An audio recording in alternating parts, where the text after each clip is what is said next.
Daryl, forget about the people of the world. Why is it that people who claim to be Christians, followers of Christ, have such a hard time with humility? I call it the Witham principle. Witham means what's in it for me. You know, we Christians, we still have this flesh and this fear. And the fear is that somehow I'm going to be left behind, or I'm going to get the wrong end of the stick.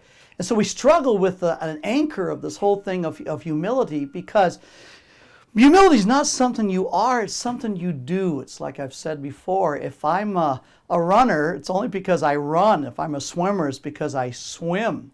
Well, a person's humble because they do humility. And Jesus in Philippians 2, we've learned that he showed us how he did humility and wants us to learn from it.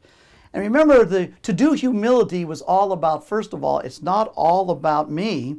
It's not that I demand to be treated as a God. I want my will done. I want to be treated with importance.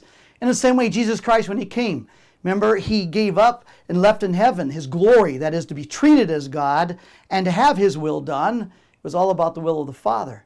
But remember, the second part is that if humility is not all about me, it's about others. Jesus Christ went to the cross because it was all about us, providing forgiveness so that we might be able to spend eternity with our Father. Well, that's the same pattern we follow. Humility is that I'm all about making others successful. I'm all about making others great. And again, the fear is that, well, if I'm going to make sure it's not all about me and it's all about others, well, then what about me? And the answer is the promise of Peter in 1 Peter 5. He says, humble yourself under the mighty hand of God, and in due time he will exalt you. Hebrews 6:10 says, God will not forget our love for the saints and the good deeds that we do for them. It comes down whether you're a practical atheist or not. I choose to believe that God keeps his promises. So I'm not afraid to let my life be a life of humility. It's not all about me. It's all about others. And anything that I need, it's about him. Thank you, Daryl.